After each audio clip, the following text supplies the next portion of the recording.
Na pytanie, czym jest gra retro, to najczęściej można usłyszeć, że jest to po prostu stara gra. A zastanawialiście się, kiedy dokładnie można z czystym sumieniem nazwać ją retro? Dla przykładu Gears of War, które w momencie nagrywania tego filmiku będzie kończyło 10 lat.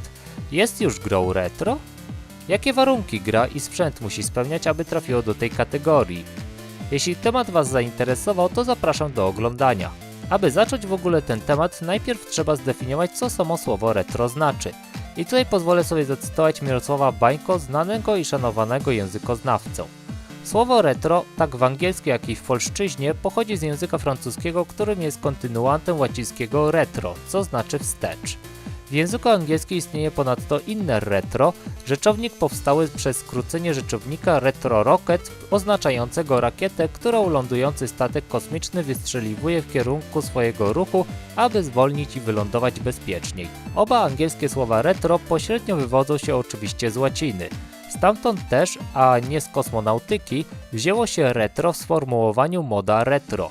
W polszczyźnie słowo retro istnieje co najmniej od XIX wieku, o czym świadczy jego obecność w tzw. słowniku wileńskim z 1861 roku. Według tego retro odnosi się do wszystkiego, co nie pasuje już do standardów dzisiejszych czasów, a ludzie, którzy się albo ubierają, albo kolekcjonują stare rzeczy, nazywamy retromaniakami. Tutaj będę się skupiał jedynie na części retro związane z grami i wyłożę na czynniki pierwsze elementy, które decydują bądź nie o przynależności do tej kategorii.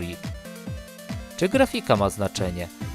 Stare gry w związku z ograniczeniami sprzętowymi wyświetlały bardzo uproszczoną grafikę, która z czasem stawała się coraz bardziej złożona i coraz ładniejsza.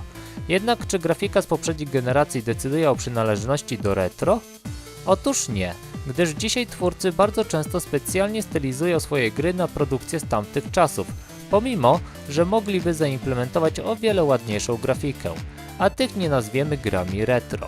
Trzeba też zaznaczyć, że w tych przypadkach grafika jest cały czas taka sama i nie zmienia się pod wpływem nowych aktualizacji. Czy gry retro muszą być wydane na starej konsoli bądź w systemie jak np. na NES-a, Commodore bądź na komputer z systemem DOS? Nie. Nawet w dzisiejszych czasach wydawane są gry na stare sprzęty jak np. Soulless na Commodore 64 oraz Retro City Rampage w wersji na DOS, a tych ze względu na niedawną premierę nie nazwiemy grami retro.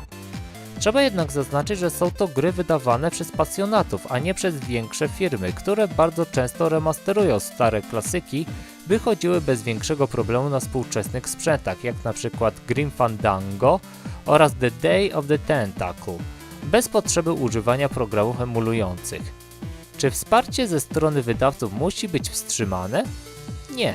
Ostatnio nowe łatki dostały takie gry jak Warcraft 3 oraz Diablo 2, a Doom niedawno dostał nowy poziom stworzony przez samego Johna Romero. Są to gry, które można z czystym sumieniem określać je jako gry retro. Czy mechanika rozgrywki ma znaczenie?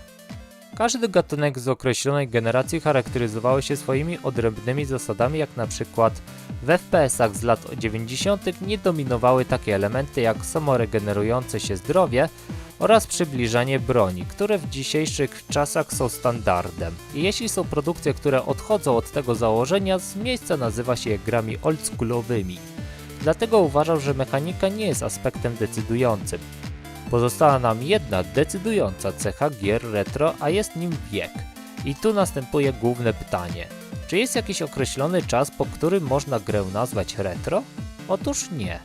Wspomniane na początku Gearsy jest grą starą, ale jeszcze według mnie nie można je sklasyfikować jako retro. Powodem tego jest fakt, że wyszła na poprzednią generację, a według mnie od premiery gry muszą nastać minimum 2 generacje, aby skok jakościowy był mega widoczny. To jak szybko wyjdą nowe generacje zależy od postępu technologicznego oraz woli wydawców. I dla przykładu, Tekken 3 wyszło w 1998 roku na konsolę PlayStation, a premiera konsoli PlayStation 3 odbyła się w 2006 roku. Tutaj mamy różnicę 8 lat, ale przez ten czas pojawiły się 2 kolejne generacje, a w przypadku Gearsów tylko jedna. Dlatego aktualnie wszystkie gry z PS2 można z czystym sumieniem nazwać grami retro, ale jest jeden gatunek gier, który sprawia mi wiele problemów w klasyfikacji. Są to gry MMO. Wiele starych gier z tego gatunku są wciąż aktualnie wspierane, jak na przykład Ultima Online, Tibia oraz World of Warcraft. O ile stwierdziłem, że gra retro wcale nie musi zostać porzucona przez wydawcę w ramach wsparcia i dlatego Ultimę Online oraz Tibię z czystym sumieniem określam gry jako retro, to w przypadku World of Warcraft i przy innych podobnych sytuacjach mam dylemat. Po wydaniu dodatku Warlords of Draenor, która to m.in. poprawiła znacząco grafikę. O ile wcześniej zaznaczyłem, że grafika nie ma znaczenia o przynależności do retro, to jednak są to gry, których grafika się nie zmienia, a w przypadku MMO taki moment może nastąpić przy nowej aktualizacji i miejscami znacząco ją poprawić, jak to miało w przypadku gry World of Warcraft, co z automatu wymagało mocniejszego sprzętu. Jeśli jest sytuacja, że poprawia się wygląd oraz mechanikę na standardy dzisiejszych czasów, to sprawa definiowania ich jako retro staje się bardzo utrudniona. Została jeszcze kwestia, kiedy sprzęt staje się retro. I tutaj jest o wiele prościej. Aby dla przykładu konsola stała się sprzętem retro, to musi zostać oficjalnie wstrzymana ich produkcja oraz wsparcie ze strony firmy. Dlatego Xbox 360 nie jest jeszcze sprzętem retro, pomimo że niedawno oficjalnie wstrzymano produkcję, ale jest wciąż aktywnie wspierana przez wydawcę. Podsumowując, aby grę uznać jako retro, to można użyć takiego wskaźnika. Gra wydana więcej niż 2 generacje temu. Dzięki temu nie ma problemu z sklasyfikowaniem gier z PlayStation, Nintendo 64 czy GameCube'a jako gry retro.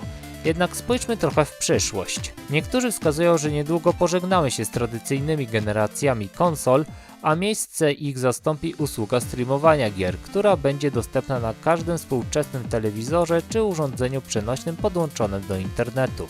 Wtedy nastanie pytanie, jak będziemy wyznaczać kolejne generacje. To tyle, co chciałem powiedzieć na ten temat. Jak widać, zdefiniowanie gier retro wcale nie jest takie oczywiste, jakby się mogło wydawać. Nie zapominajmy również o grach mobilnych przeznaczonych na smartfony i to, kiedy można nazwać ich retro. Czy zgadzasz się z tym, co tutaj powiedziałem? Czy według Ciebie World of Warcraft to gra retro?